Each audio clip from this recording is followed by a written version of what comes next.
It's the original game that started it all, Kingdom Hearts, developed by Squaresoft and Disney Interactive, and released in 2002 for the PlayStation 2. All video games age over time, but the great ones remain fun no matter how old they get. And Kingdom Hearts is one such game. It's a timeless gaming classic, and no amount of aging can ever change that. Kingdom Hearts' longevity is all the more special considering its inception. The idea for the game came up in the late 90s, when Shinji Hashimoto from Squaresoft met with a Disney executive in an elevator, since they shared a building in Japan at that time. They got to talking and decided that they should make a product together. An RPG video game starring the characters and worlds of Disney while combining it with the elements of Final Fantasy. Disney and Final Fantasy is not a combination anyone ever considered before this, and when the idea got out to the public, it was considered absolutely insane and doomed to failure. There was no way it was going to work. Humorously enough, this wasn't all that different from the reaction to Walt Disney creating his first feature-length animated film, Snow White and the Seven Dwarfs, which was also considered a disaster waiting to happen. But just like Snow White, Kingdom Hearts not only wasn't a failure, but it was a huge success. A big reason behind this success would be that all of the perfect talent was gathered in order to make this game. As the game's producer, Shinji Hashimoto picked the best people for the job, including Tetsuya Nomura as the director and character designer, Yoko Shinomura as the musical composer, Jun Akiyama as the event director and primary scriptwriter, and even Keiku Nobumoto of Cowboy Bebop and Wolf's Rain fame as the story supervisor. The end result literally feels like a classic Disney animated movie, but one that's placed on a massive, epic scale like the Final Fantasy games. The story goes like this. 3 teenagers named Sora, Riku, and Kairi live in the world of Destiny Islands, and they want to make a raft and use it to see if they can sail off to other worlds. But shadowy creatures called the Heartless invade and destroy the islands, separating the friends as they are launched to different worlds in the process. We follow Sora as he becomes the wielder of a legendary weapon called the Keyblade, which is said to be the only thing that can vanquish the Heartless. Wanting to find his friends, Sora joins forces with Donald Duck and Goofy, a wizard and knight who are in search of their missing king, Mickey Mouse.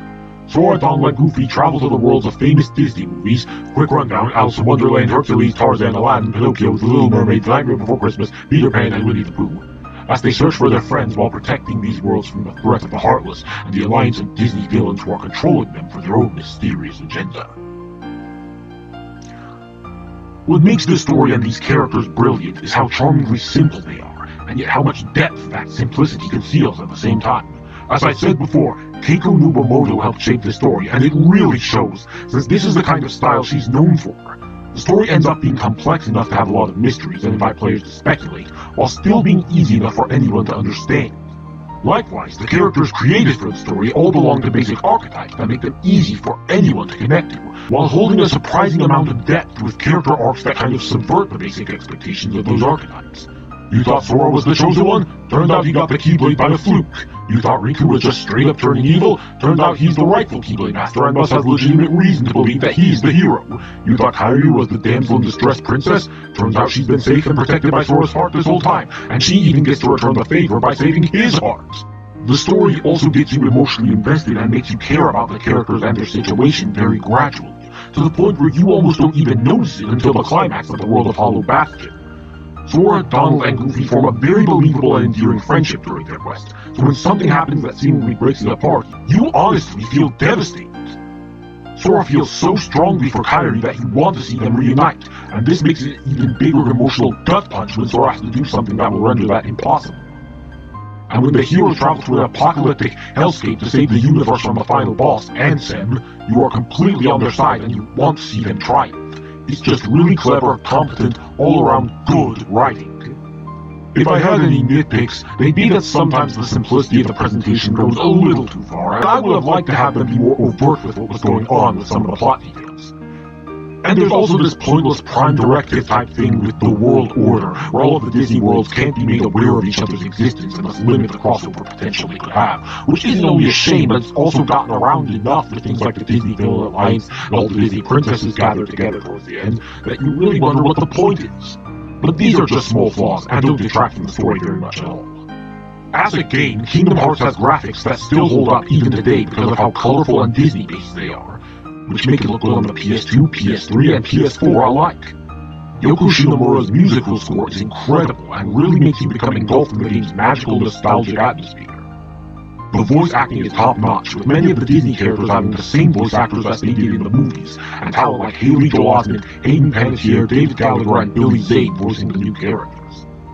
The basic combat system of the game is good, skillfully combining the platforming elements of, say, Super Mario 64 and the hack and slash of, say, the 3D Zelda games, while also adhering to traditional RPG elements like HP, MP, and leveling your characters up. This has all aged just fine. What has not aged, unfortunately, is the triple threat of a needlessly difficult enemy AI, a highly unreliable party member AI, and a truly diabolical camera angle. Forget the Heartless, forget the Disney villains, you'll be spending most of this game finding that camera! There are also these stages between worlds where you have to fly through space in your gummy ship and engage in a poor man's Star Fox 64 kind of gameplay. They are super tedious despite the pleasing visuals and music, and the best thing I can say about them is that you have to do less of them after you get the warp gummy block midway through the game. Despite these issues, the game became a phenomenal hit, so much so that it received a special Final Mix edition in Japan by the end of the same year the original edition was released. Many of the extras in this version are just things that made it into the North American release but not the initial Japanese one, like the infamous optional boss fight with Sephiroth. Other extras are a few new scenes, a few new weapons, and a few new Heartless that were interesting but not really necessary. The main draw for the Final Mix version were the things that would be important to the series going forward. Some new Ansem reports, an optional boss even more difficult than Sephiroth, and a new secret post-credits video to unlock that got everyone hyped for the inevitable sequel. Some of this stuff was even referenced in said sequel, which confused the hell out of players outside of Japan who never got to play the Final Mix version. Thankfully, even though it took a long time, the Final Mix version finally made it worldwide as part of the PS3 and PS4 HD collections, so more and more people are becoming familiar with it. So what else is there to say about this game? I suppose all I can say is just what it means to me. I personally wanted something like this to exist long before it did, and never in my wildest dreams did I think that it would not only exist, but be as good as it is. I played this game for countless hours in the earliest of my teenage years. Whenever I revisit it, it takes me right back to that time in my life, when I feel all the same warm, nostalgic feelings that I did playing it then. In this regard, it perfectly captures the quintessential Disney experience, the positive way that Disney at its best should always make you feel. Above all else, I think that might just be the greatest achievement of the original Kingdom Hearts.